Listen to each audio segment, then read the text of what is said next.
Millions of square miles of ocean floor have never been observed by human eyes.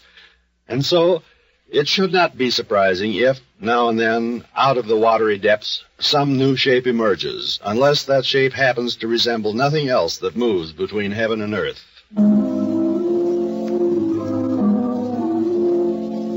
The man who told the story was Ralph Bandini, a prominent sportsman to whom deep-sea fishing was both a hobby and a science. Early in September 1920, Mr. Bandini had set out on a fishing expedition in the waters of the Pacific. He had rented a boat from an old waterfront character known only as Captain Salt. And at 6:30 on the morning in question, the two men were on their way down to the docks together.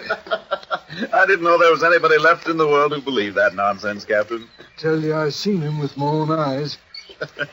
Well, I remember seeing a 16th century woodcut. Picture of a sea serpent just like yours. Should I tell you what you really saw? What? Well, it could have been any one of a number of things. Most sea monsters turn out to be ribbon fish or giant squids. One of the most famous ones on record was nothing more than a mass of seaweed. You can laugh, mister, but I'll take you out to the spot where I last went into him.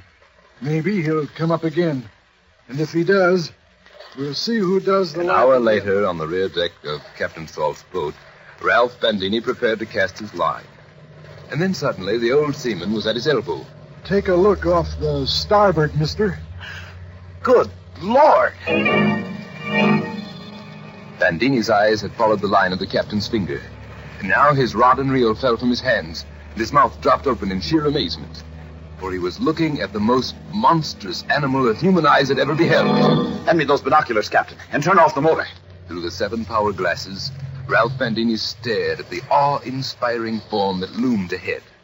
A form that rose higher and higher out of the sea, even as he watched. The animal's barrel-shaped body was at least 6 feet thick. It was topped by the head of a gigantic reptile, and the head was covered with thick, coarse hair. And those eyes. Lord, they must be a foot in diameter, each one of them. Heaven knows how big this thing really is.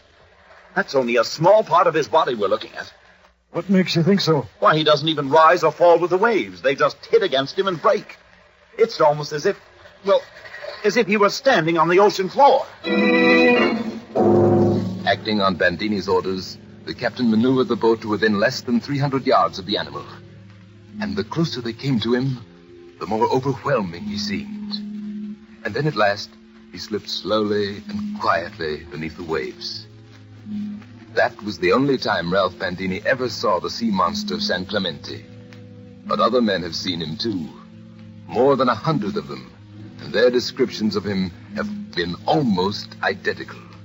There is complete agreement that he is neither shark, nor squid, nor whale, but rather an unknown form of sea life.